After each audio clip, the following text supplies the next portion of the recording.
Hello everyone, welcome to the posthumous investigation. Let's begin. What we were doing last time. As usual, I can't remember. No, I uploaded the video yesterday. Let's go have a chat with some people while we have a think, right? I think most of these people will just have nothing to say to us, but that is totally fine. I'm going to turn this down a little bit. In here, perfect, alrighty. I had it up for John Morley, forgot to turn it down. Alrighty, yeah, nothing new. Goodbye. So she doesn't have anything to say about the doctor. I wonder if this guy. Yes, well, we won't do that now, but I imagine he's got something to tell me about Dr. Bearz.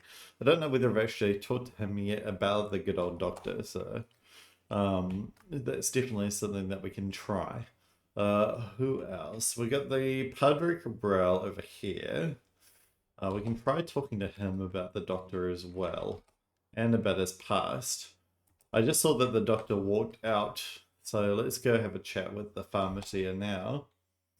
See if he wants to talk to us about the not the Padre. No, okay. Oh yeah, so I've talked to Crispin about everything. That's fine enough. And the Padre is now free. Let's see if we've got stuff to talk to him about. No, we've talked to him about everything as well. We're definitely running out of people to actually interrogate, aren't we? So, I mean, that's a good thing at the end of the day. We want to run out of people as much as possible so that we don't have to worry about them anymore. So now I can safely know that I don't have to worry about any of the three that way. Let's go see if Lobo's still in the cafe, and if he is, I'll just... No? Okay. Who else shall we chat with? Maybe... Let's go to Nobles Park and just see if anyone here wants to chat with me. Yes, I'm looking for you, Rubiel. Rubiel, my good friend. Yes, I know that you're, let's ask for this. There we go, perfect. And let's ask for the Humanita mirror as well. We might be able to investigate some people in the mental hospital today. We've got the gifts as well. I saw that most gifts to Sophia have been given by the same person, you. Care to tell me more about it, or do I need to dig into it? What? There's nothing to say, officer. Everyone likes to give and get chocolates, flowers, jewelry. I mean, gifts that can make them happy. Sophia needed some joy after that bloody article. I feel that she was taken aback somehow. You mean Bearz's article on the buzz? Yes, you can't treat a lady like that way, especially someone so special like Sophia. Okay, so he did not like that Bearz did that, which makes sense. We could give him some coffee, but I don't really feel like it. We could also go give him his meds. But I don't really feel like doing that either. Let's knock on this door. Okay. Let's grab some flowers while we're here. Get them out of the way. We probably want to talk to Sophia later on. We also probably want to go talk to Chris. I don't know where Chris will be at the moment though. He might be at the he'll be trying to enter the fraternity, won't he? So that might be something worth doing. We also want to talk to Beckmarty later on. Now that I'm thinking about things. Let's go and quickly see if Capito has anything to talk to us about. Yes, we can talk to her about Eva's hospitalization.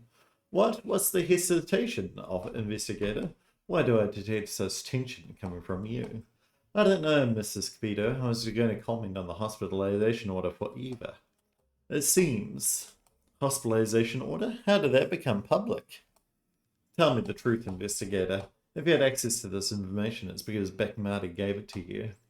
And if Beckmarty is giving out information about Eva's hospitalization, Lebenaviz would certainly be interested in having it.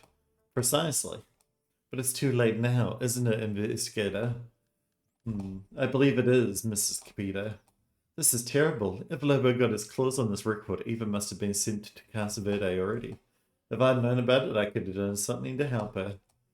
I need to get here earlier. Well, we'll do that tomorrow then. We'll show Capito as soon as in the morning as possible that Lobo is doing something evil. Alrighty, let's go see Chris, perhaps. And if not Chris, then someone else. Arbor. To the arbor we go to see what Chris has got to say. Yeah, there we are. He's here. I knew he was. Let's talk about the buzz. Chris, I'd like to. Mr. Chris Shaw, detective. Sure, Mr. Chris Shaw. I'd like to ask you about issue number 4 of the Bearz. That newspaper Bearz Cubas has created. I'm sure you know which one I'm referring to. Detective, are you really provoking an alpha such as myself? Oh my god. Consider yourself an alpha, Chris? Regardless of your intention, I can tell you that, whatever the content, it's all BS in a failed little newspaper. If I was the one managing that crap, it would definitely be a success.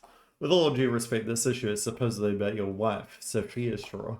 Now that was very bindette, detective. Supposedly it was about Sophia.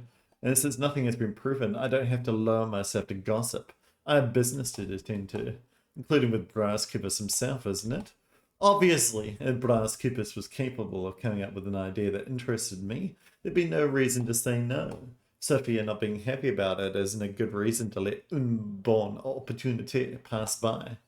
Time's up, now go bother someone else. Au revoir. Yep. You are going to try and bother him. Hey, come back and tell him I'm a member of the fraternity. Chris, go back to bothering people. What? I'm harassing them. There we go. Perfect. Alright, I still have one more thing I wanted to talk to you. I visited your wife Sophia's dressing room and I couldn't help but notice the amount of gifts she receives. Does that bother you? Detective, my wife is the light of Rio de Janeiro's eyes, as you and everyone else knows. I'm not bothered by the devotion of Sophia's fans to her hobby. If I were to worry about how her fans and the press are always on top of her, I won't do anything else with my life. Of course, there are times where they cross the line. Do they? How? Fans have nothing in their heads. Crazy people. They complain about everything. If I'm in the pictures with her, I'm an opportunist. If I'm not, it's because I don't pay her any attention. See? Crazy. Last night there was a commotion at the Midnight Club. I don't really know what happens as I have my own business to attend to. But from what I've heard, the fans wanted to end the man. What happened? Look, I don't quite see what. I was worried about more important things. Just swear only one. Maybe if I was up on the scene. From the stage you could have seen what really happened. Sophia would have seen it. Only one person can tell me what happened last night inside the Midnight Club. Luckily I arrived right on time to keep the worst from happening in there. And we want to talk to Thing when he's in the fraternity as well. Mr. Chris Ford, do you have anything to say about the state of the Midnight Club? You must be kidding me. It's where the singers perform, you imbecile. What else is there to know? Would you say that anyone performing from that stage is a full view of the club? I think so. I'm not a stage person, detective. People go on the stage to satisfy me, pour mon plaisir, not the other way around. That's how it is. How's my French, everyone? Terrible? Yeah, I thought so. Alrighty. Let's go back and down to see if no, we don't actually want to do that. We actually want to go to the downtown to go see Sophia before he goes in. Yeah, so there's Rubiel and him having a little bit of a conversation. As usual, I forget that Sophia arrives at 7, not 6. So let's just wait. There we go. Alrighty. Sophia, can I give you this piece of flowers, please? There we go. Perfect. Now I get to go into the dressing room, rob her of her stuff. Do I actually want to get... I'll show you the key this time because that's interesting. Mildly interesting, at least. Yes, I would like to go to the point. and talk to you about these. Mr. Sophia, I heard that you receive a lot of gifts from your fans. You've certainly received bonbons, candy, chocolate boxes, isn't that right? Oh, mon cher, I'm used to receiving gifts from my fans, if I can call them that. Specifically the kind and always endearing Rubiao. His name is Rubiao, right? I really think you may be capable of anything for me. Oh, that's a bad thing to say. Mrs. Sophia, I hope you're warmed up because I would like to hear you sing. Really, monsieur? I heard that last night there was some trouble at the Midnight Club and it seems that you had a privileged view of the place from the stage. A person who wanted to contribute to the law would certainly have a thing or two to say about it in this situation. Your sources must have dried out, honey. My fans are of the highest order. They don't get involved in troubles at nightclubs. And if by any chance something had occurred, it certainly wouldn't make a lasting impression on me. When I entered the stage, Mr. Detective, nothing takes me out of it. Your words seem very well rehearsed, Mrs. Sophia, as expected as of an artist. However, if something threatened your performance, how would you react? Because I had this. We can say that Sophia never backs down when she's disrespected.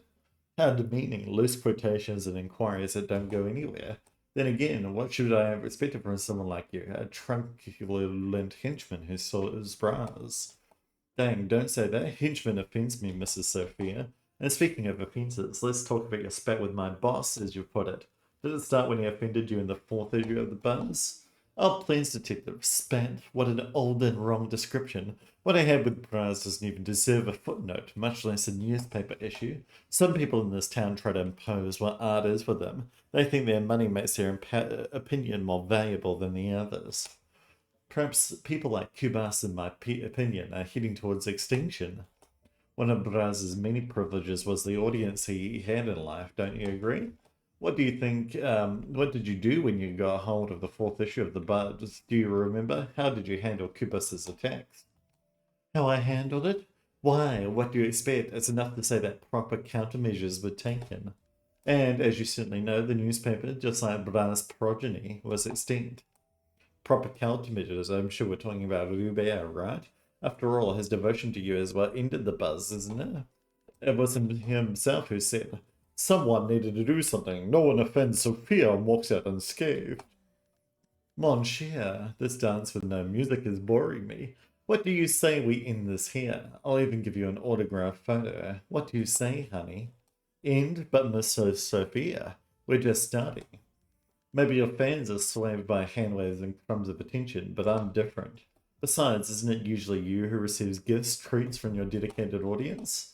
Yes, of course, monsieur. My fans are very passionate, and also, it's not uncommon for them to take my sorrows as their own. You will want to have one of them as an enemy. Oh no. Don't worry about me, Sophia Straw. I know how well supported your audience makes you feel. But we can't say the same about your spouse, right? After all, your husband stated this. I'm not bothered by the devotion of Sophia's fans to a hobby. That's sad, isn't it? I'm sorry, monsieur. I'm not used to crying out of the stage. I would be lying if I say that I'm not disappointed in Chris for how he ignores my art.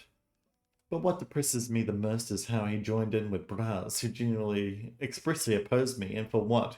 Greed. What don't men do for money? Mrs. Sophia, I didn't mean to make you cry. Do you accept a handkerchief?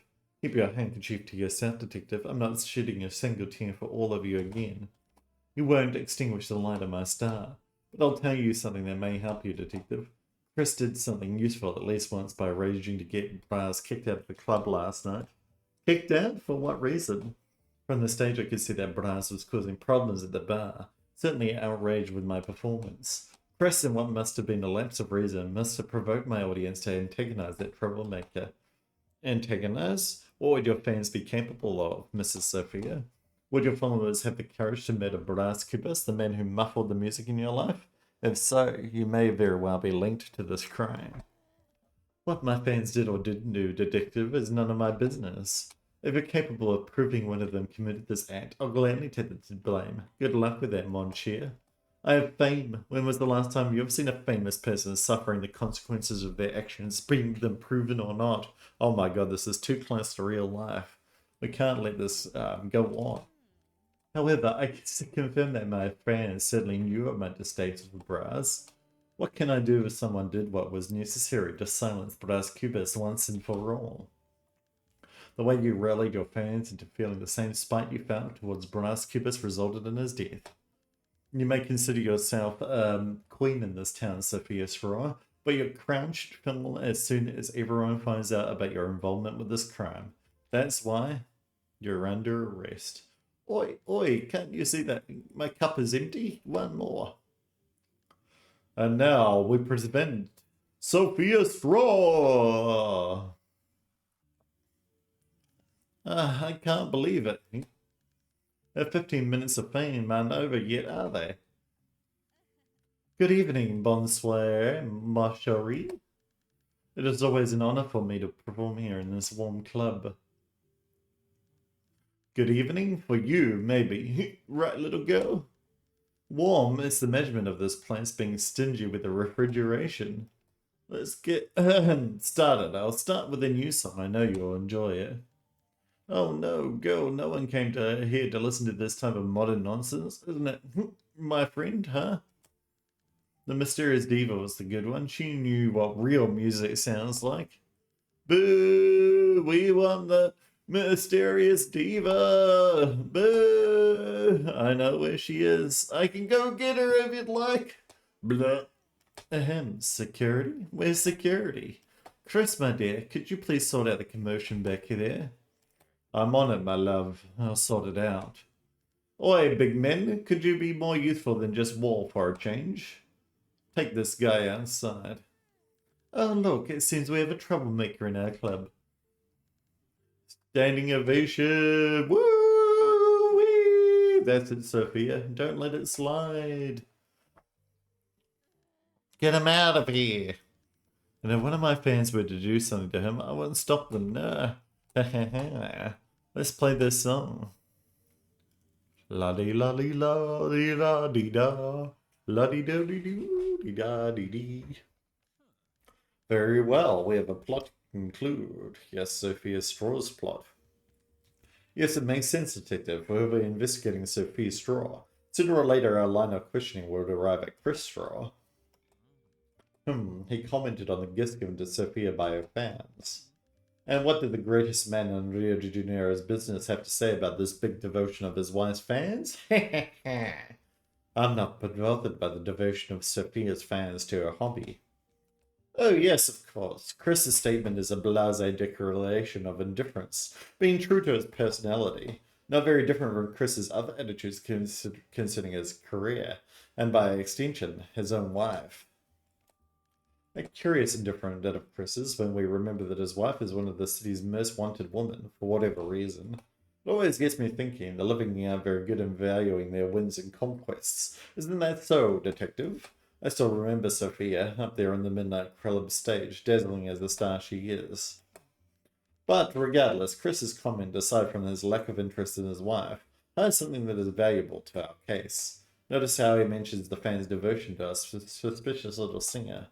Devotion, a rather powerful feeling, is it not? This very feeling that we have previously attributed to Rubiao, Sophia's husband claims that it also controls her followers. It might be difficult to imagine sweet Rubiao, or even delicate Sophia, committing a gruesome crime like the one committed against me. However, what's to say about the anonymous mass that compose the Diva's devoted fans? It is difficult to believe that there aren't dozens among Sophia's followers that wouldn't like to assassinate me. When we put together this fact and Sophia's powerful influence over them, and the hate she apparently has for me, it all adds up. I feel we're close, Detective, very close to an ending for this plot. Continue our investigation in Sophia. Make her sing, Detective. Not all the harmony in the world will impede her from telling us the truth. And what else? Finally, this opera comes to an end. What did our diva Sophia tell us, Detective? What can I do if someone did what was necessary to silence Bearz Cubas once and for all? I knew Sophia wouldn't have the courage to get revenge on me on her own. So, yes. They say she might not have done it, but she certainly controlled her fans to do it. They say artists are a courageous lot because of the way they expose their hearts and souls for everyone to see. But I can see that this courage fades right where the spotlight can't reach. She didn't have the guts to make me pay, not on her own, isn't it, Sophia? Or silencing me once and for all? Oh yes, because in order to be the apple of the city's eye, she must be nothing less than a perfect little girl. Because of my crusade in favor of values of yesteryear, you've always regarded me as an enemy of the arts. But you are mistaken, dear Sophia. When in life I was but a staunch defender. That fateful last night, when you got me kicked out of the welcoming midnight club, you knew the true reason behind my acts. But it made no difference to you. Very well, my dear Sophia. You are still alive, and I hope you live much longer. This is the only way you'll see which one of us is right. Well done, detective. The show must go on. A satisfying end to our investigation, detective. It's good to find closure, don't you think? This detective work, however, has left me fatigued. How about we leave it at that for now? I'm the one doing all the work, May. It's not like we won't see each other again, is it? True. We will next time when we get over here. But for now, let's keep on keeping on and see if we can get someone else. So what we want to do immediately is run to the nearest taxi stand, get the taxi to go see Capito in Nobles Park, tell her to get her ass over to Eva and to stop the riot from taking place, or stop her from getting to the thing. Alright, where does she actually arrive then? Maybe 10? Oh no. Capito. Where are you, Capito? In there now? No. I don't know where to find her before she arrives there. There she is. Do you reckon I'll tell her now? Or do I have to find her somewhere else? Hurry up. There we go. Let's interrogate you. Can I tell you about this? Alright. Protector, how? You'll see, investigator. Yeah, so there's still time. Go ahead, leave. I'll meet you at the industrial zone. Of course, let's go. Alright, well, if I knew that she appeared at 12, I would have done a lot more in the morning, but my fellow workers, time is coming. Our movement has been growing day by day. If we are united, if we remain faithful to each other, if we dedicate ourselves to our cause, no one can stop us. I can. Beautiful words, girl, but empty ones. The Secretary of State Lobo Neves can and will put an end to this mess. No, you won't. Men, catch the troublemaker. Don't worry, Miss Eva. I'm sure that a person like the Secretary of State will never resort to aggressive actions, especially when in front of the cameras. Isn't that so, Secretary? What? What are these reporters doing here? They came to witness your political acumen, Mr. Secretary. After all, they are sure that a man of the people will represent his voters as promised. Am I right? Well, of course. Yes, that's right. That's right. My delegation and I are here to congratulate Miss Eva on her efforts. Congratulations, Miss Eva, for mobilizing the workers. We know they can be hard to organize. Right? Great, we need to go. See you next time, voters. Vote for Lobo, the voice of the people. Lobo, you asshole. And there goes the truck. Capito, you saved us. As always, you're one step ahead. What would be of me without you? I do nothing but my duty. And yet the merit shouldn't be all mine. Let's say you were surrounded by people who wish you were well. Who? You? Who would say if the investigator of Bearz's case would be on our side? If he hadn't been involved, I wouldn't be here. Thank you, Detective. If there is anything I can do to help your investigation, I'll do it. There are a few things I can tell you that I believe will help in your investigation. Any information you have can help me. Fine, I'll be at Helena's Cafe at 5 p.m. today. Don't be late. As you know, I can't stay long in one single place. Well, I will see you there in that case. It's in literally 1 hour. So I do not have much to do apart from to go downtown to Helena's Cafe. And see you there. Now, is there anyone in town that I want to speak to? Probably not. I've already talked to everyone that I need to, so let's just wait till 5. Now there it is. I see you stood by your word, Miss Eva. I always keep my promises. Let's talk about Bearz Cubas. Miss Eva, leader of the resistance and the most resistant when it comes to answering my questions. Very funny. I won't ask you a question because I lack creativity, detective. What is it now?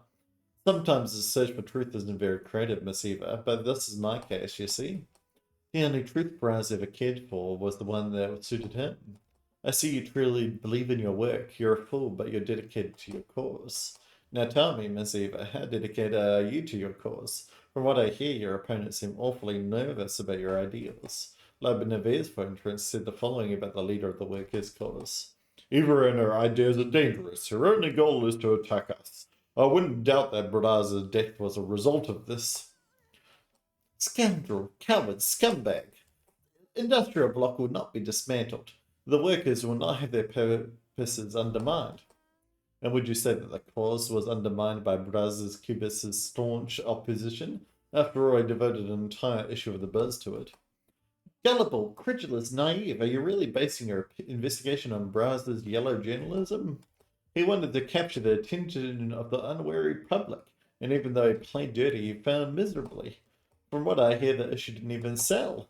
Maybe the Bearz was a flop in sales, but how many copies are sold and how much damage it can cause are two very different things. In my investigation, this is what I heard regarding that issue of the Bearz. By aiming at Eva's personal life, Bearz ended up hurting her cause. A cowardly move by my client, to say the least. You think so, detective? Yes, Miss Eva, I'm not ignorant about matters of politics and power. I'm a man of the people, just like you. I see, I underestimated your worldview. As a woman of the people, I don't scare easy, not even when I'm personally attacked. Any cause must rise above the individual. Why didn't you drop this investigation and join me? Of course, could you use someone as sharp as you? You wouldn't want someone like me on your team, Miss Eva. Things never seem to move forward with me. As an individual, nothing matters more to me than my cases, if you know what I mean. I do, detective. In his article, Bearz described you as a heartbroken agitator, didn't he? Was Cubas alleging to your divorce, Miss Eva? He was referring to the end of a relationship, detective, but not to the current one. I see you're not backing down from prying into my personal life. Fine. Bearz and I had a brief relationship in the past. There's a sadness in your voice, Miss Eva. Is it because of your memories of Bearz, or because of Dr. Becamati? Becamati has turned into an uncompromising, eccentric man. His obsession with Casa Verde was only the spark that led to our separation. When I talked to Becamati, he compared your two relationships. Our relationship didn't leave a deep mark like our previous romance did. I guess he's right. I haven't realized how much I needed to talk about this. The end of my relationship with Bearz was indeed much more traumatic. Really, Miss Eva, could you tell me about it? Our relationship ended in a very strange way, an unusual, very sudden way. Bearz wouldn't talk to me, much less answer to my letters. At the first time I thought I was the problem, I ended up being deeply depressed. It was Becamati, that at the time had some credibility, who helped me. He made me realize that I wasn't the problem. It couldn't be me. It made no sense. Are you sure you've over your history with Bearz? After all, his death in your statement. It all makes you a solid suspect in this case, you see. Was it you, Eva, who took Bearz Cubas's life? Detective, we wouldn't even be having this conversation if you'd agree with the confinement order Becamati's side, would we? This matter isn't just settled, it's been dealt with. I don't have any feelings left for Bearz. He was an enemy of the working class. If you want to arrest me for his death, I'd gladly accept it. Go ahead and make me a martyr. Ignite the revolution with your own hands. Rio de Janeiro will never be the same after you do. Maybe I will, Miss Eva. I have reasons to believe what you say Bearz is in the past. But is that the whole truth? How am I to know that the heartbroken agitator is truly killed? You claim to be a man of the people, detective, but when it comes down to it, you're just another pawn for my enemies. Cubas should have seen it, but he didn't. Bearz's individualism never let him understand that my fight wasn't against him, but against his social class. Yeah, that's true. Bearz is way too self-absorbed to think that. Even though you claim to have forgotten Bearz Cubas, your path has crossed in a different way this time.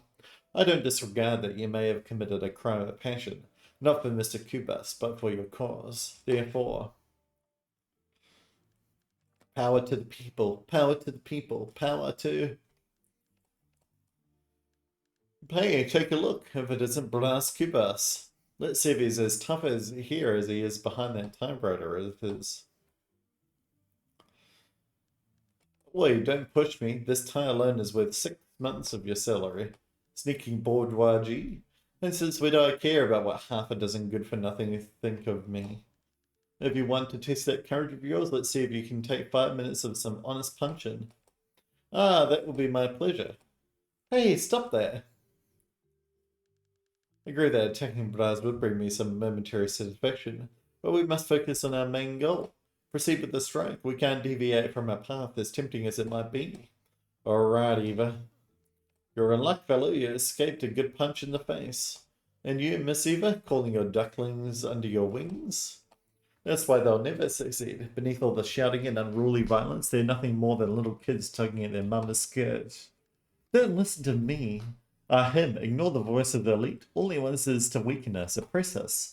One day, all of them will get what they deserve. You too, Bearz. I agree. So he's gone to see his lawyer here. I wonder why. We'll find out, I guess. Very soon, I'd imagine. I see you advanced the plot. I did. I'm always advancing the plot. At last, did you speak with Eva? What did she tell you? There is no doubt that she still loves me. That her feelings for me are the true cause. Not that any of this matters. Ahem! Now tell me of the confession. Bearz's individualism never let him understand that my fight wasn't against him, but against his social class. My individualism? Oh, for God's sake. As if it was some big crime that someone as cunning and unparalleled as myself should be an individualist. You're a very self-absorbed man. I'm merely dedicating my attention to what is worthy. But Eva did not deny her love for me. She merely stated that the cause was genuine, not a means to affect me. Very well, I can accept that. She has always possessed something within her that I could never grasp, and I don't usually let some details escape me. Could it be driven by political or passionate motives that Eva would go so far as to eliminate someone who embodies all that she opposes? Perhaps. Eva, so dedicated to her righteous strikers, would probably not have the time to plan such an intricate crime in the shadows. And if she didn't hate me personally, but rather the very class to which I belong, why would she single me out? Seems unlikely, but not impossible. I sincerely hope as Eva secures her divorce so she can devote herself entirely to what truly matters to her. And if that is defending penniless political degenerates and opportunists, so be it. You're a somewhat good man. Seems we have made considerable progress today, my boy. Good work. We better quit while we're ahead. I'll see you soon. I'll see you soon, my dear. In the meantime, let's go chat with a number of people. We still need to go talk to, oh no, we did that last time, didn't we? Let's go talk to Lobo. Lobo, my good friend. Let's see if we've got anything to chat with him. Nope. Alright, bye Lobo. See you later. Let's go talk to... We could go talk to Virgilia. I think that she probably won't be at her house now. So let's go to the arbor. Try to talk to Cottram. And if we can't talk to Cottram about anything, where he's not here at the moment. So let's go grab this. And this. And perhaps this. Alright, now here's Cottram, alrighty. Perfect. Okay, let's see if he's got anything that we want to chat with him about. No, alrighty. So we've done entirely Cottram. Everyone in downtown now. We're still going to talk to Bakmati. And let's go see if we can talk to Virgilia about anything. If we can't, that'll be all of Nobles Park done. So that'll be handy. I've talked to Rubiel about everything, I believe. Yes, I'm looking to you. Virgilia. Virgilia. I'd like to get straight to the point and ask you about nothing. There we go. Perfect. Alrighty, so that's everyone in Nobles Park. So we've really only got Industrial Block Eva and Thingamajig. And so let's get to the industrial block now so we can chat with Eva or Thingamajig. Yes. Let me past. Eva. You got anything to chat with me about? Nope. Never mind. Bye. Let's go see... No, I'm not going to join the strike. Let's go see Ben and see if he's got anything to chat with me about. Ben's wife is Capito, right? Yes. You're sitting out for animals already. Let's go see Ben. He'll be leaving soon to go to the thingamajig. Alrighty. Oh yes, I do need to talk to him at the fraternity. Okay. Well, let's go do that in a minute. That's easy enough. So let's go back to the harbor. Harbor. Now Ben should be arriving very soon to go to the fraternity. So let's quickly grab my hat. Perfect. Get into the fraternity. Perfect. And wait for Ben over here. Have we listened to this conversation? Yes. Alright. There he is. Ben. Alright. I would like to ask you about the favors from the fraternity. Mr. Santiago, we need to discuss this crucial point. If it is to a favor allegedly bestowed on you by Lobo when he had false notice published in the newspaper, such notice will be about Quintus Bulbus's passing. Apparently about a certain agreement of the fraternity. Okay, I'll play your game, detective, but be aware that this is a serious accusation. I know, and because it's so serious, I reckon you'll be interested in collaborating in this line of investigation. After all, do you believe that the fraternity will care to save you, or itself? I knew that one day I'd have to tell the truth. I just wish it'd be much later. Yes, I made Quintus disappear to protect Bearz. This was my intention. Quintus and his humanitan ideals were affecting my client. Is that why in what way was Quintus a problem for Bearz? There we go. The humanitan philosophy is very unorthodox, and Bearz was becoming a much more difficult person than usual. Quintus' influence was very harmful to Bearz. It was a question of time for a fatality to happen. Was your plan successful? Execution has succeeded, yes, but the results have not. Bearz actually proved to be the real source of his own problems. In this sense, I regret doing what I've done to Quintus. My plan has failed, like every attempt people make to control their surroundings. I feel like I haven't been the same ever since. Your wife Capito said you've been acting weird lately. Was that out of remorse? Capito, how dare she? My behaviour was strange differently, but she and Quintus are not connected whatsoever. If you really wonder why I've been acting strangely toward Capito, detective, this is the reason. Draw your own conclusions. A portrait of the Santiago. Oh, there's the child. There's just him being what is it? It's that the child looks more like Bearz than him. Yeah. Did you kill Quintus Bulbus? Detective, that man is a despicable creature, and I'm not any different, but murdering someone is not something I could possibly do. Not for such a reason. Let's say Quintus is alive and in a safe place, so send him apart from Bearz to stop him from being influenced, that is all. However, I didn't anticipate that Bearz was the problem this whole time. Truth is, Quintus was able to control his nonsense. Rumors about Quintus's passing were clearly false. Keeping away stressed Cubas even further. If you didn't kill Quintus Bulbus, tell me, where is he? He's in the mental hospital. God damn it, I'll tell you. Here's at Casa Verde, where he's known as number 157. If I'm not mistaken, I even wrote it down so I wouldn't forget. Perhaps in a matchbox? Maybe it was. So that makes sense why the matchbox was that. So that's what it was this whole time. The number inside the matchbox.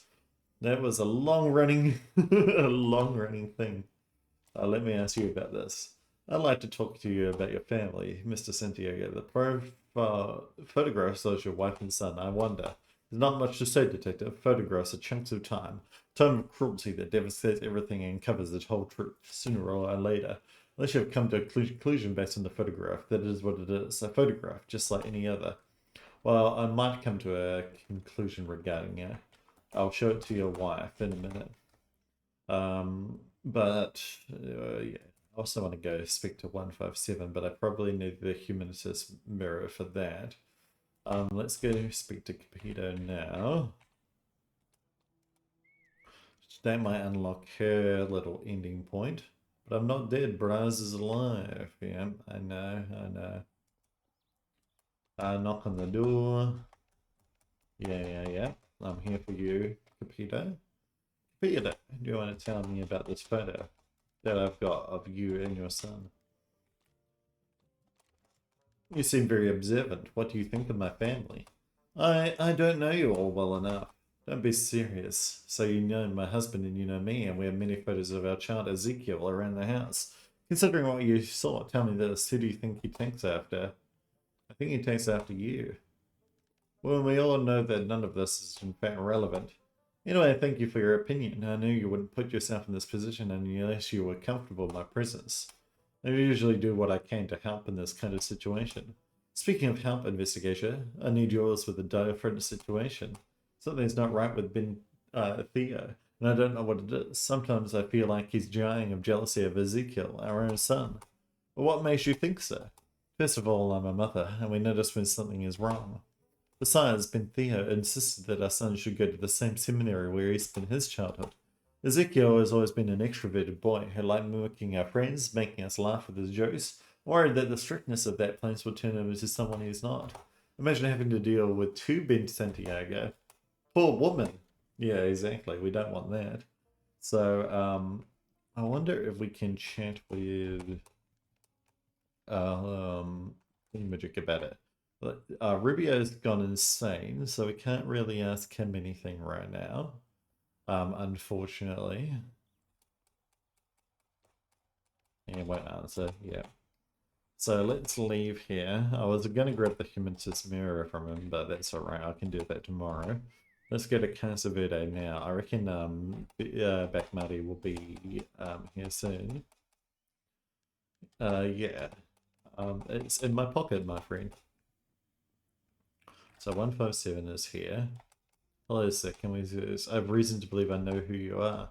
Man can't even know himself. What a pretentious thing to believe he knows who others are. Tell me, aren't you Quintus Borba? I have the honor of being Quintus Borba, and Quintus Borba is none other than me, the most important person on this planet. Together we created humanism, and since that moment we've created the weight of this truly insuperable work. However, you, of course, undoubtedly know of my grand legacy. I've come across your teachings here and there during my investigation. I'm a private investigator. I'm investigating Bearz Cubas' death, which happened last night. There is no death. Did you hear that? Hear what? There's a voice talking to me, getting inside my head. It speaks of a detective, and there's an investigation. Yes, that must be my voice, Mr. Quintus. Truly, they do sound alike. But don't mind these voices, I ignore them and they soon go away. Like that madman who confined me to this place. He never showed up here again. How I would love to wrap my fingers around his neck and... Mr. Quintus? Are you alright? Alright, exactly. We're more than alright. My friend Quintus and I are perfectly fine here, thank you for asking. Casa Verde is an easy place to manage. Guests are always coming in, they're like bees to honey. Call me crazy, but people like it here. I'm sure they do. Oi, 26, patient 26. Is it about time you go back to your room? Who are you talking to? That chair is empty, Mr. Quintus. True, looks like he's already back. See how that venerable Quintus Borba is respected by all? I see. And do you mind if I ask Quintus a few questions? Quintus Borba is a fountain of knowledge, and you should know. No one should be denied water. Yes, I suppose. Ask away, Quintus. Let's see what let's see what Quintus has to say. Now let's interrogate him about Bearz Cubas, I guess. Mr. Quintus, what can you tell me about the latest Bearz Cubas? Any information, even if it appears irrelevant, might help my investigation. Don't look anywhere else, detective. I'm the one responsible for Bearz's death.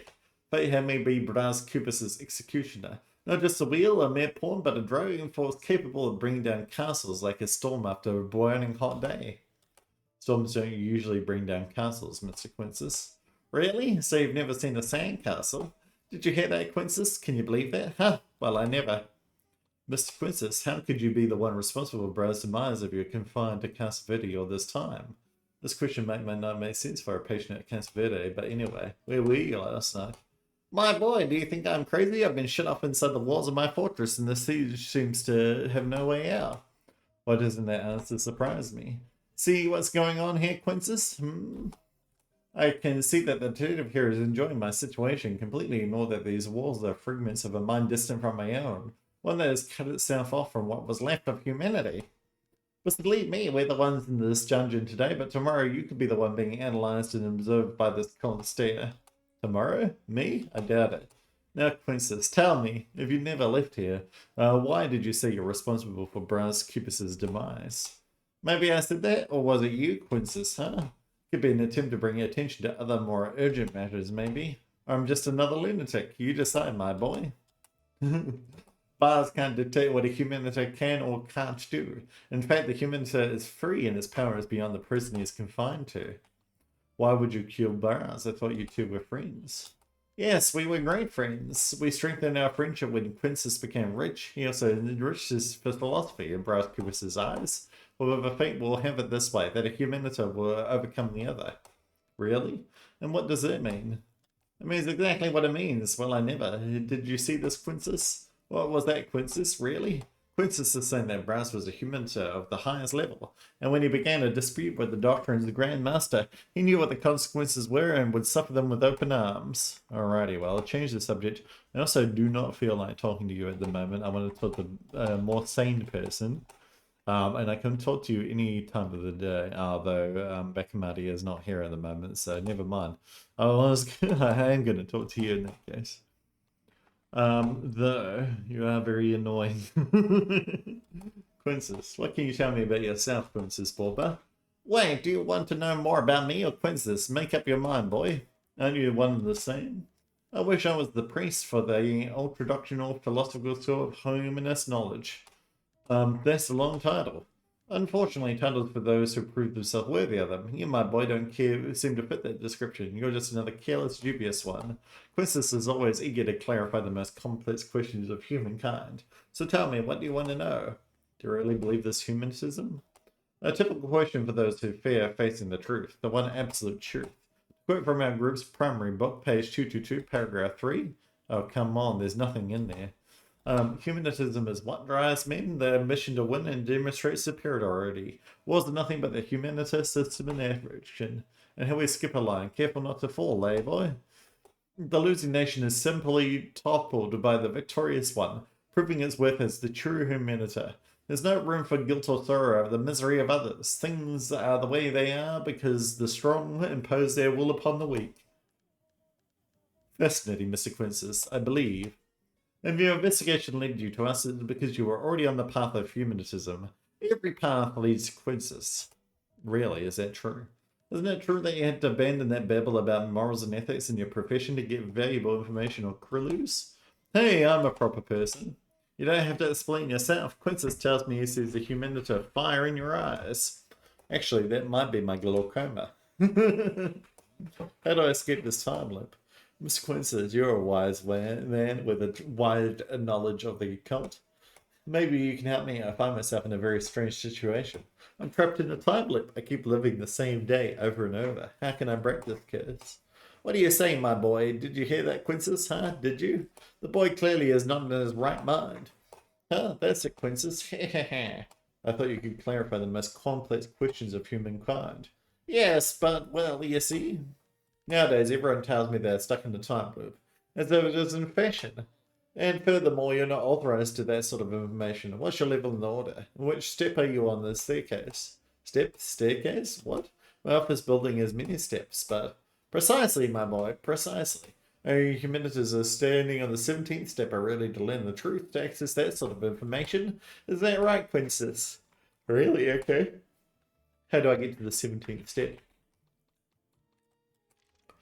Mr. Quintus Borba, can we talk about Lobo? I would really like to know what you have to say about him. Lobo, as in wolf? Do I look like some kind of veterinarian to you? I know of no wolves or coyotes or hyenas. Mr. Quintus, can you believe it? No, Mr. Quintus, I'm talking about Lobo Bearz, the Secretary of State. Yes, of course, the dromedary of state. We're not very fond of this character, are we, Quintus? That one is a wolf in sheep's clothing, if you don't mind me saying so. Really? He would have never made it to humanism, never. And did he have any contact with his doctrine? Never. Humanism chose Bearz as its champion. Consequently, Bearz has always had the favour of fortune in every quarrel against his rivals. You don't say, keeping an animal metaphor, wouldn't choosing Bearz be the same as betting on a nag? After all, Bearz was never very successful in politics. Lobo, on the other hand, my friend, you'd better bite that tongue. Humanism is never wrong. If humanism chose Bearz, then Bearz is the winner. In some other field, one much higher than you can possibly comprehend. Isn't that right, Quintus? Yes! What, Rubio? You can tell me about Rubio. He is your most staunch, follower. With him being your apprentice, I imagine you must know him quite well. Every man who holds knowledge of the divine, the absolute truth, needs in fact an heir, a legiti epigon.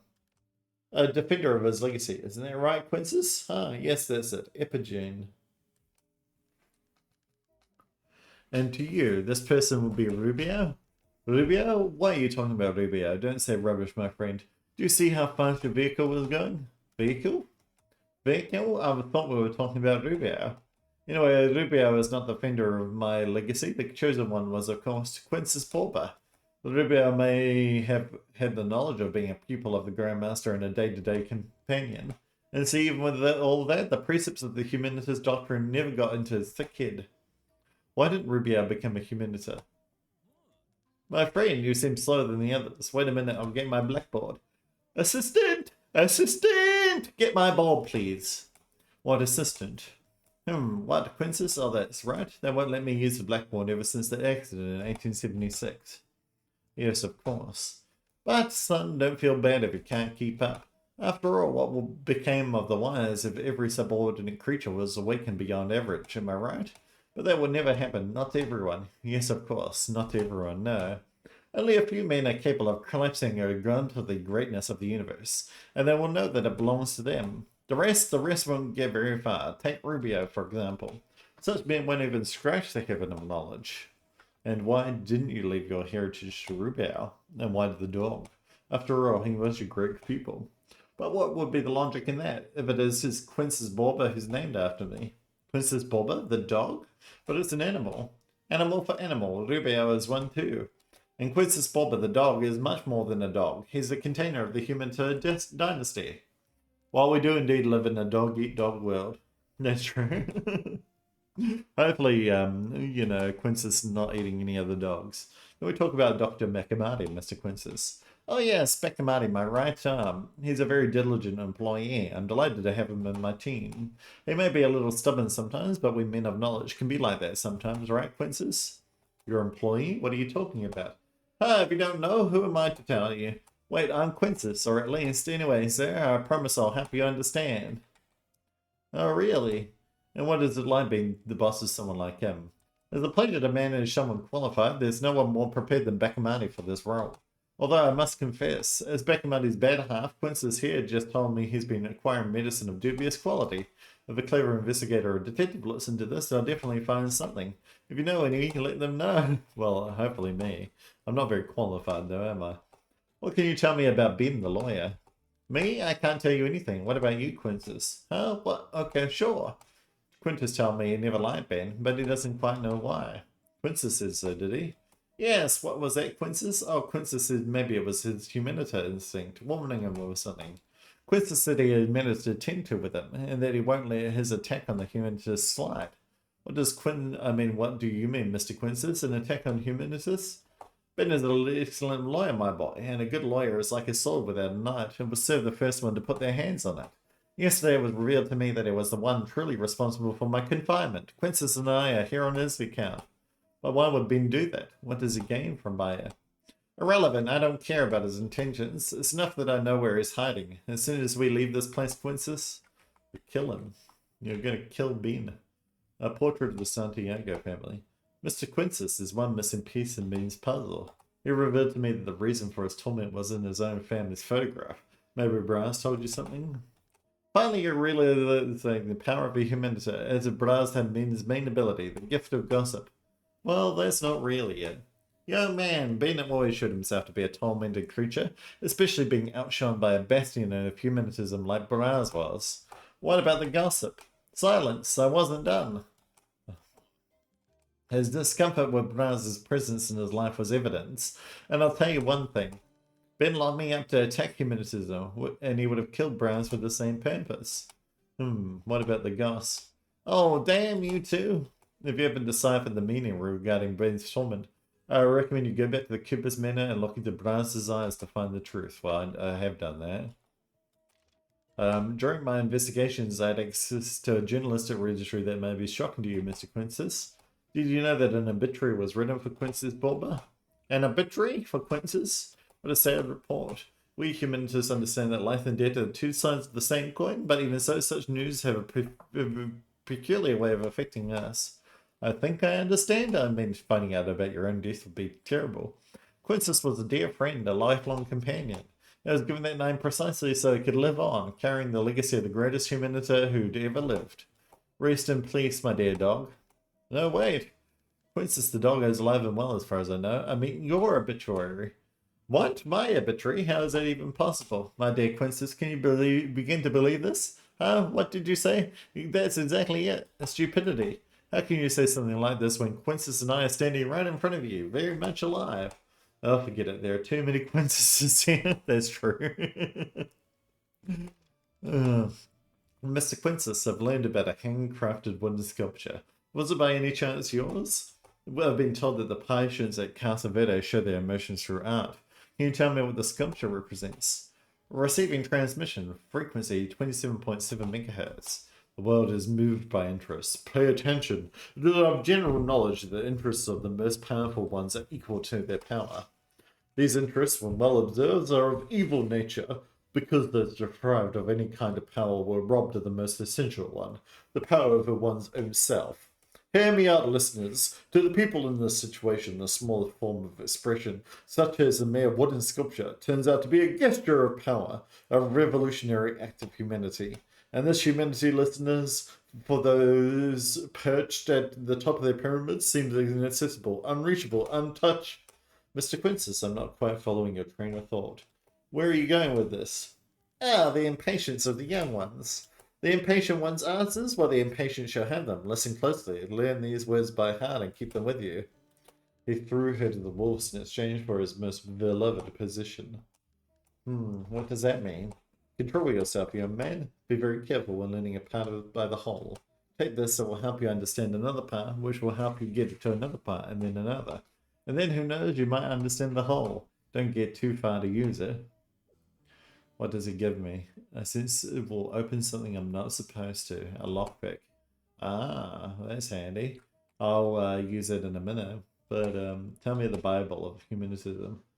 It's empty. Don't be so reductionist. We're talking about an important philosophical doctrinist treatise. It's the knowledge of a lifetime that resulted in the only possible doctrine contained within it. Or it would be if I had the time to begin writing it. So we're talking about a blank book. Is there anything more full of possibilities than a blank book? What's that foolish look on your face? If you can't comprehend the infinity of the Bible of humanism, I recommend you find another artifact as inestimable. Love for the humanities treasure, and you should have your answer to your mystery. The humanities treasure, eh? What a sort of journal that is. Yeah, same. But Mr. Quintus, where do I begin this search? Quintus Bulba doesn't know. Be quiet, can't you see this young man is lost and in need of help?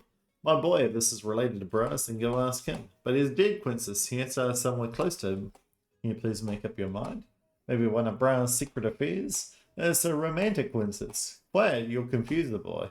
I'm sorry, boy. Good luck on your search for hidden love stories. Alrighty, well, I've got a couple of people I can talk to. Basically, every woman in this town. Mr. Quintus, there are some people in Rio de Janeiro claiming to have seen your ghost wandering about town. What can you tell me about that? The quote of Quintus? That's logically impossible. Quintus Bulba is alive. Thus, his spirit trapped inside his body could be wandering around Rio de Janeiro.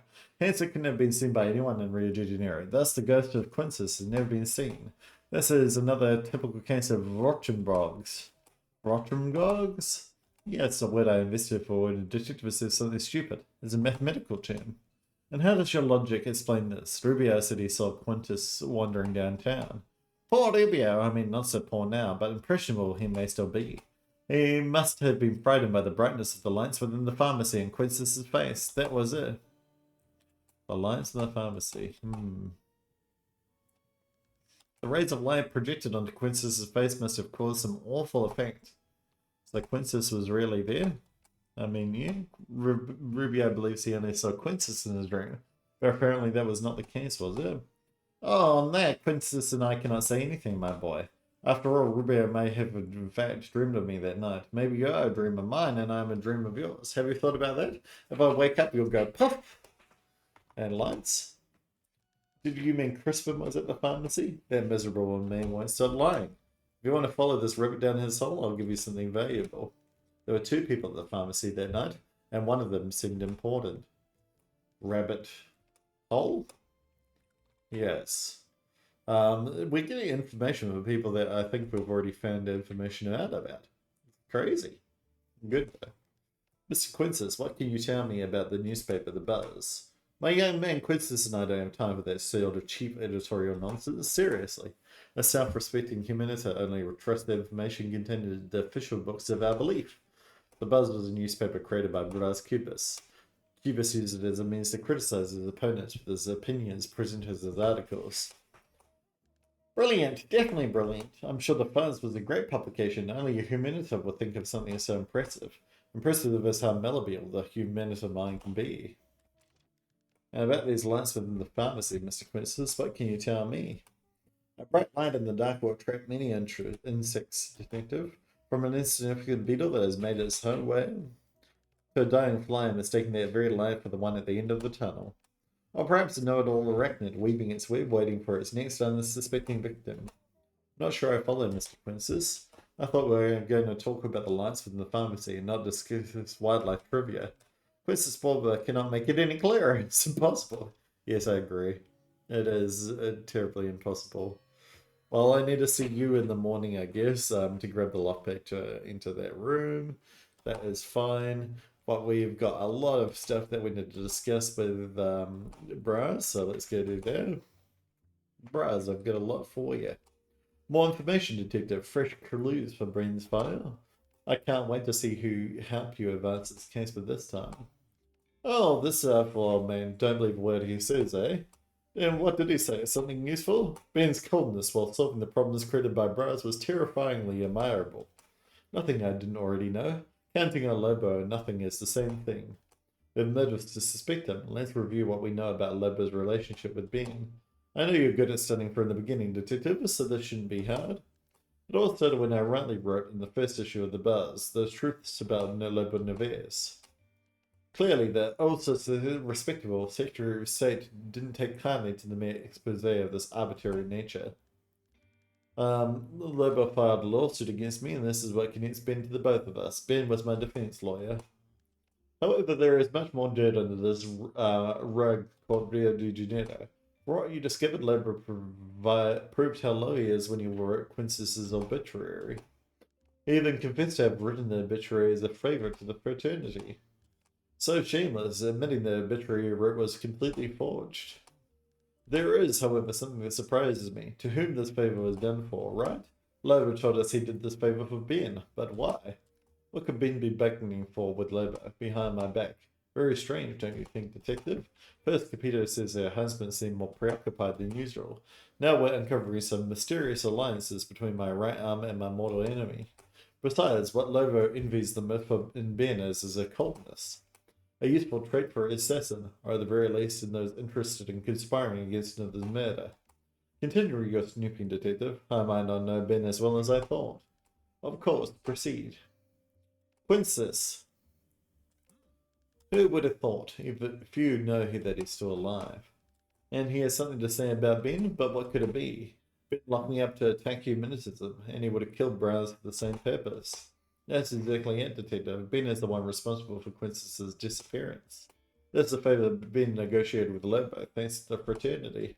And that's what 157 in their match post means. 157 is the room that they put Quintus in at Castle Verde. Patient 157.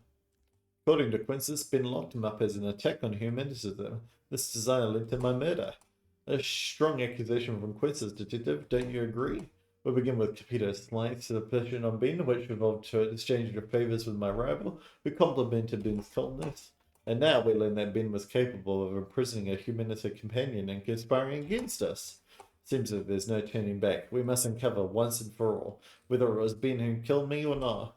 As a lawyer, he can be a very good liar, but truth is on our side. And if not truth, then insistence then. Quintus mentioned we'll find an answer about Ben's family and my residence. What was the old man thinking?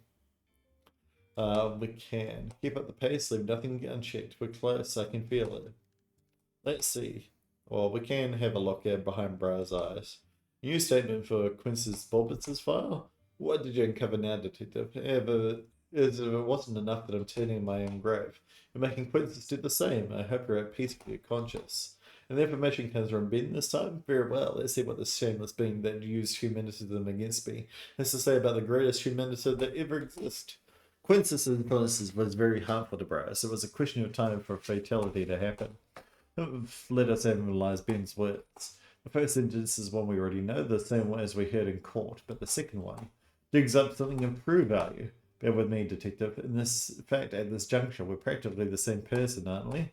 To what fatality has Ben referring? And perhaps more crucially, to whom would this fatality occur? It could be that Ben is referring to me.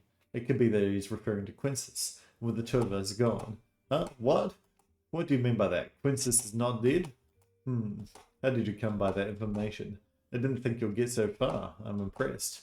I can't say the same for myself. I already knew it. The only reason I didn't tell you was because I wanted to see how deep you would dig. Yeah, I'm sure that's the case, and you're not just making it up as you go along. Found the match pot, didn't you? Where it reads 157. Yes, we've already gone over this. Discreet hint of Quintus Bulbus's true whereabouts. Casavedo's patient 157. It was Ben who put him there. He told me so himself in a pathetic attempt to get me to reveal something else in return. How much dirt can be dragged himself through? All that to ensure that Quintus, gone away, wouldn't influence me. As if I'm that impressionable. I came to this world to be the protagonist of my own stories, Detective. And not some supporting character, anonymous, with no remarkable features. No offense. Back to the story. Ben had Quintus hospitalized in an attempt to control his client. Me, but he didn't do that alone. He and Lobo Nervez did it together. The devil. But it was him, my enemy, that Ben turned to make Quintus disappeared. It was all done behind the closed door of the fraternity. And to show that Quintus' disappearance didn't prompt a police investigation, Lobo arranged for an obituary of Borba to be published. An obituary completely forged, of course. You and I know that Quintus is very much alive. I'm recalling all of this so we can put every information and entanglement of this plot into perspective. Now that you know that Quintus is alive, I should stop pretending. Nonetheless, he's a riddle. How could Quintus, from the confines of Casavedo, be the one responsible for my demise? If you wish to keep Quintus as a possible subject, we must find an answer to this question. I mean, you must answer this question, Detective. I'm already gone. Good luck. And what else? A new statement? I can't wait. Who provided it this time? Oh, Quintus, the humanist that came back from the dead. Maybe I should take some lessons from him. Maybe. And what did he have to tell us? What is the case we're advancing on? He threw her to the wolves in exchange for his most beloved possession. And ending another sentence worthy of an experienced minister like Quintus. But who is he referring to, Detective? Oh yes, Dr. Marty. Yes, we were talking about him. But let us decipher my master's words. We must assume Quintus knows Bacamati very well. He knows the jailer better than the prisoner. Quintus is the special patient. In his statement, Quintus claims that Dr. Bacamati threw her to the wolves, referring to Eva, in exchange for what precious treasure is this that Bacamati would sacrifice his own life for. What is the meaning of throwing her to the wolves? We need to find out the identity of my possible murderer is at stake. Seems to me that we're missing the main piece of this puzzle, Detective. Quintus' words may seem enigmatic, but in that we'll probably find the absolute truth. Try using the object Quintus gave you. Could you, Bacamati, be hiding some secret under lock and key in his hideout? And what about this other fact? God, Quintus gave me so much. A statement from the ghost of Quintus Bulba, or was it from Quintus himself? It is almost irrelevant. After all, living dead, what difference does it make? Our friend Quintus came, he saw the lights on at the pharmacy at the night of my murder. And that is quite interesting. This pharmacy belongs to none other than Mr. Crispin. And that's not all. With the lights on through the cold window glass, two figures were visible. One of them was clearly important. There were two people at the pharmacy that night, and one of them seemed important. More important than me? Won't waste my time arguing with a ghost. But things are getting complicated for our friend Crispin, aren't they? Seems like it was Crispin Rubio, right? First, he was accused of not being trustworthy. Now, it must have been at the pharmacy, only a few steps from the crime scene. Always knew he was cunning, smarter than he looks. Was it Crispin at the pharmacy? And if he was, who could have been this important person with him? We must uncover the truth. I agree. That was a lot. That was such a lot. That was a lot of reading, but we're done. What is up next? Gonna go ask a whole bunch of people a whole bunch of stuff as usual. So firstly, we are going to go to the Helena's Cafe. We are going to go in here. We're going to order a cheese roll. Thank you for giving me that cheese roll. We're going to go see Lobo. He's over here. See if he's got anything to talk to me now that we've investigated all this stuff. No. Bye, Lobo. But I did it while I was here, because why not? Let's go see Selena while we're here. See if she's got anything to talk to me about. Probably not. Yes, I'm from the newspaper. Tell me about anything that you can. Bye. Alrighty, let's go into the here. Let's give him this. Let's go into there. Let's grab the key. Yoink. Every time we grab a key, makes me feel pleased. And then we'll go see Crispin. Yep, they're having a conversation at the moment. That's fine. Let's quickly go to Bearz's house in the case.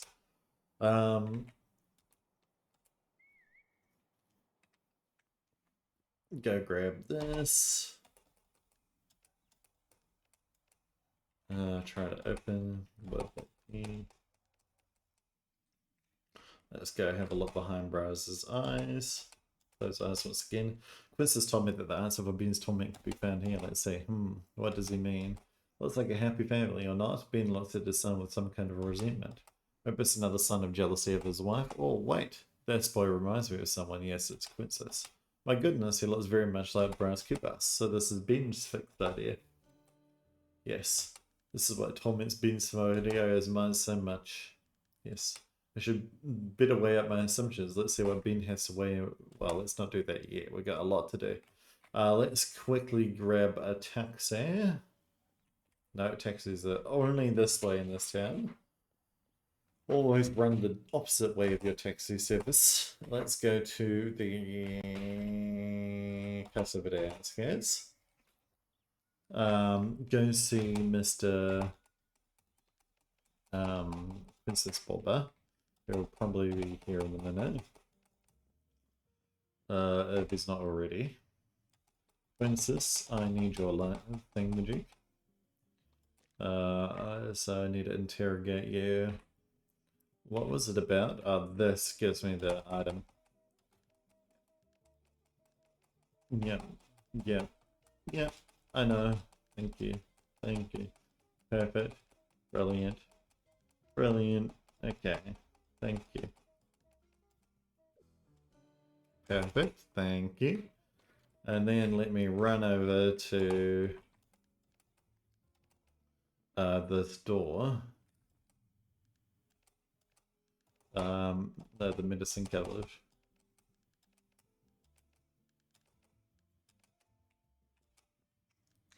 Okay. Let's use the lockpick here. Aha, what do we have here? Syringes, cannonballs, and various bottles of this medicine. The label reads plaster. Plaster. This seems familiar to me. Yes, it's the same as Bearz Cubas's plaster. That is somewhat handy. Can we talk to Princess about that? Yes, we can. There's a medical substance in circulation known as plaster. Are you familiar with it, Princess? Could you tell me more about it? I've used it, yes. The formula was so sweet that at first I thought it was a refreshing beverage. Kept thinking if they carbonated it and served it cold, it would be a very popular sparkling beverage. But what are we saying, Quintus? That a medicine will turn into a drink? What absurd idea. That's why they won't let me leave this place. I mean, there's lots of medicines that were drinks.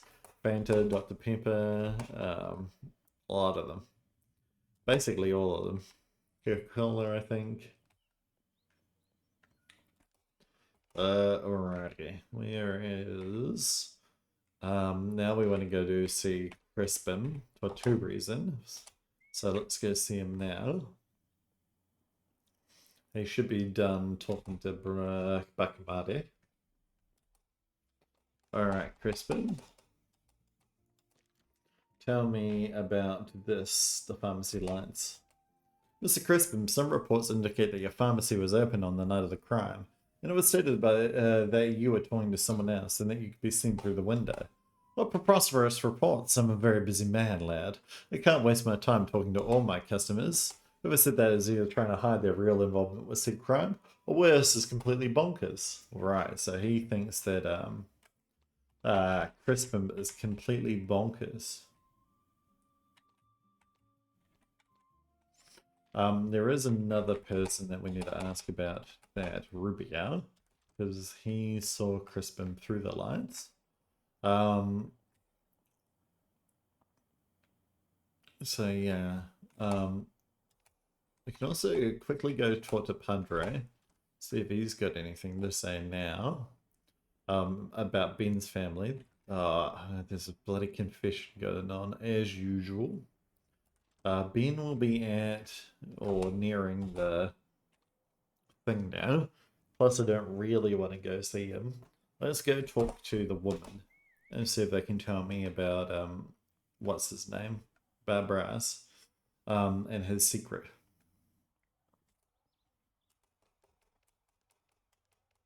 All right. So you're one of the women that was having an affair with Bearz. Can you talk to me? Yes. I can talk to you about the fixed idea. I can see you're about to commit an act of indecency. I wonder if you're willing to go all the way with it. Mrs. Capito, my work requires me to do sometimes, so let's proceed. You already know that Mr. Santiago seemed to be worried about something, and I believe I have the answer for that. Let's just say your husband has been questioning your son Ezekiel's paternity. That's a very serious accusation, investigator. I hope you and Ben Theo are absolutely sure of that, because that's the only thing that could ever possibly justify such an insult. I'm only the messenger, so tell me everything, messenger. What could have possibly led Ben Theo to come up with such a serious accusation? Ezekiel's resemblance to Cubas. Well, not even the dead will escape his sick jealousy. Even after all these years, I feel we've never been truly happy. There's no reason to prolong this fantasy we once called marriage. It's all over. Very sorry, Mrs. Capito. Are you really? So get off the fence and tell me, what do you think? Who is the right one in all of this? I believe Mr. Santiago is paranoid, can't be trusted. He's doing too much. He's supplying. I hope you're satisfied to get this off your chest, but in the end, it doesn't even matter. Many tend to think their opinions can change reality and not the opposite. Believe what you will, detective. At some point, who knows, you might see the truth. Right. Well, I'll do that in a minute, but... well, actually, I probably won't end up talking to Ben today. I might, but I have more important things to do. Goodbye, Rubio. I did not want to talk to you about anything, I'm sure. Let's talk to you, though. Julia, oh no, she's not here at the moment. Alrighty, well, we are basically shit on. Because I did want to talk to Rubio. Let's go see if Ben Theo is at the harbour. He will be, I reckon. Let's go talk to him about stuff. Alright. As much as I don't want to do this, because it ends the day, I would rather do it now and then worry about it later. And also have to go through Bearz' insufferable talking. Okay, Ben Theo's not here. So he must have left already, judging by the fact that there's no one else here. Let's go quickly talk to Capito, see if there's anyone... Oh no, he's gonna have a bloody thingamajig. A fight. Where else do we want to go in that case? Let's go to Casa outskirts and wait for Backmarty. Backmarty in general will be generally waiting over here, so we'll wait for him.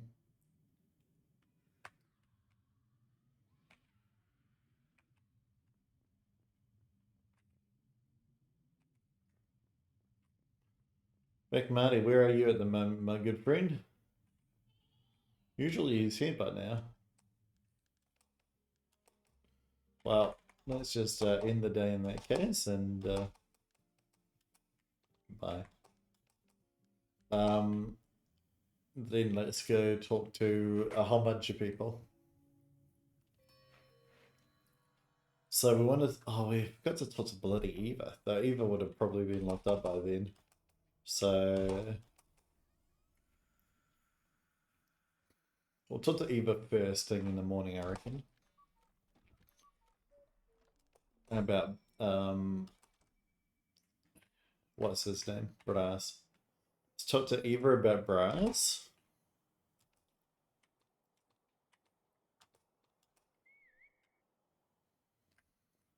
No. Always go to the wrong place.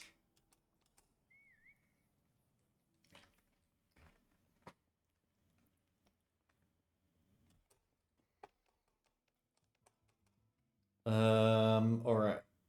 Oh, I've got to wait for this bloody thing to end. There we go.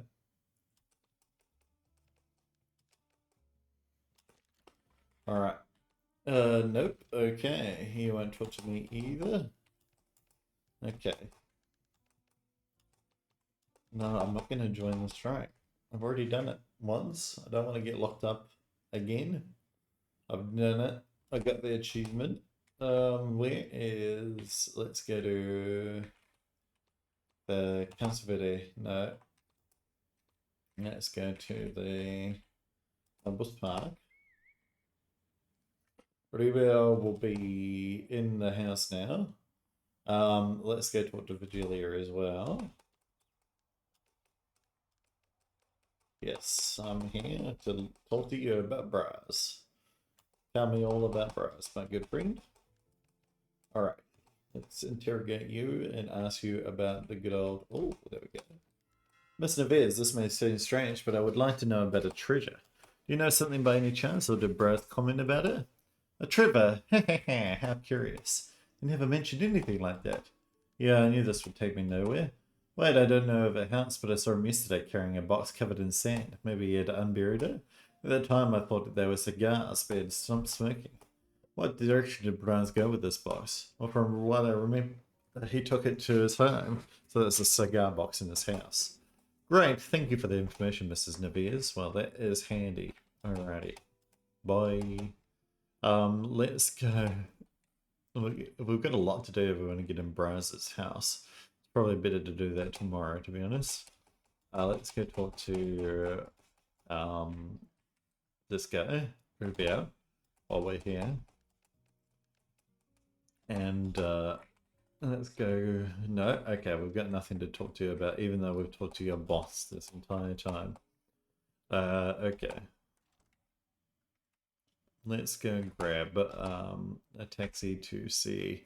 Who did he tell me about? Oh yeah, we'll go to downtown quickly. Go buy some cheese.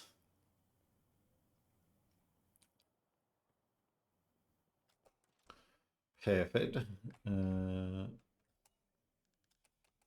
I would like some cheese, thank you. Yes, perfect. Brilliant. Thank you for the cheese. And I do not need anything else. Goodbye. See you later. I will go see you. Detectives. And give you some cheese bread. I would like to show you this cheese bread. We'll bribe you, if that is what it thinks. Grab the key. Go see what is in the box. This is probably the slower way to the taxi, but that's fine. Go to Bearz's house, unlock it. Using the key, there we go. Run over to here, grab the box, perfect. Nothing beats experience when it comes to noticing details more clearly. Okay, what's in the box? An ornate box covered in sand. It's empty. I need to find out what's inside this box. What's in the box? Right. Maybe, do you know who might know? Bearz. But he's going to go crazy soon. Maybe he's already gone crazy. I do not know. I can knock on the door, find out, I guess. Yeah.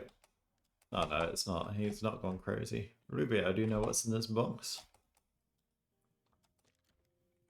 Nope. But I do know who will know. Princess will know. So let's go quickly chat with Quinces.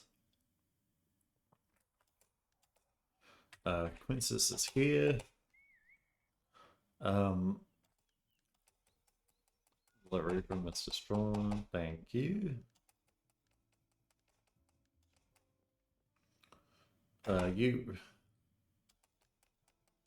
The box is empty. Tell me about why. Mr. Quinces, I found an ornate box inside Cubas mansion. Is this the humanitarian treasure? So you committed to finding the treasure much like a potato raiding armadillo. But this is an empty box. Your head is empty, the humanitarians are very well buried, much like a potato. Thus an armadillo such as yourself would have no problem finding it. We have to pass another trial. The map to the humanitarian treasure will aid you. 10 AM, 55, something 160. And 9 PM, I know that, but yeah, that is fine. Dog, beach 60, 160. I'll think about this. Could the Great Humanitarian Olivia be here? I can do the 10 AM one pretty easy. That tells me exactly. Pay attention to the following instructions. As you wish, I'm ready. Go to the place where you look at the ocean, follow the coordinates in the map with precision, and last but not least, none of this can be achieved without the company of the humanitarian's best friend. The humanitarian's best friend? Precisely, he's the only one capable of reaching the bottom of this hole. Right, anything else? If you're successful, I'll be waiting for you there. Alrighty, well, I'll see you there tomorrow. As for now, okay, he's still not here. Do you reckon we can go see Ben quickly? Benjamin?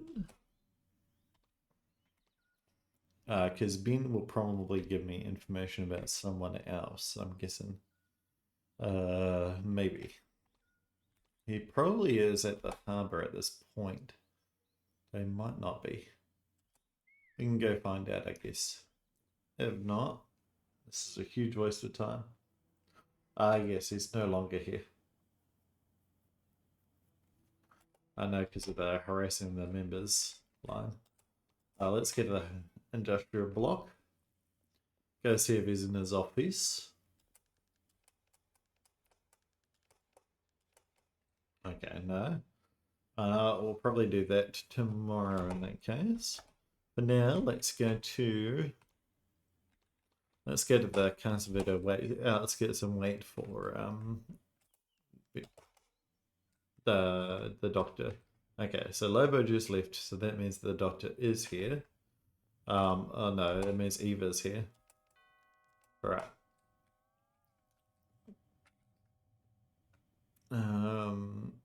Alright, let's wait for Dr. Becamati. He should show up. There we go. Okay. So shows up around 8. Alrighty, Dr. Becamati, tell me what you know about all of this stuff. Would you like to comment about your request for Eva's hospitalization? Any additional information you'd like to add? Any general remarks? No. Just no? It wouldn't be ethical of me. Do you have any issues with the no? Do you have any innate difficulty with being contradicted? Does being prevented from satisfying your desires make you nervous? No, I mean, not any more than any normal person. Normal? Intriguing, detective. Intriguing. There's no such thing as normal. Doctor, what can you share about the wooden sculpture, considering it as confidential information? Don't worry about what information you can or cannot receive. Worry about what your curiosity says about you.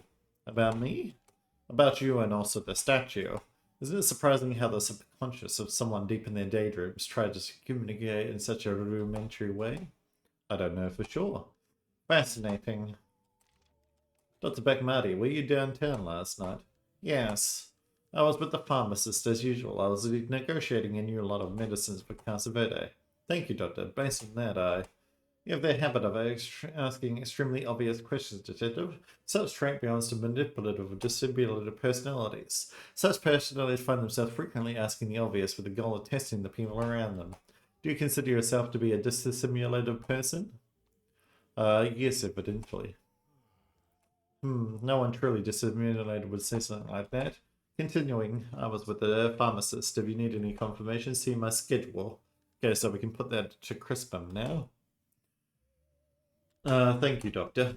As you can see, my schedule was very busy. I served my night appointments to take care of this kind of minor business. However, my life is an open book. My coming and goings from Casa Verde, the establishments I visit, it's all registered. Crispum has been hiding all this time that he was Big Mounty in the pharmacy. The deduction, though seemingly a daydream, is based on facts. It doesn't surprise me that guilt has made Crispum act this way after all. The person who makes use of lies is seeking self-preservation. So he lied all along. All that is left is to check this up. What are you ruminating over there, detective? Lost in thought, daydreams are the loss in control of a sedentary mind. Do you daydream frequently?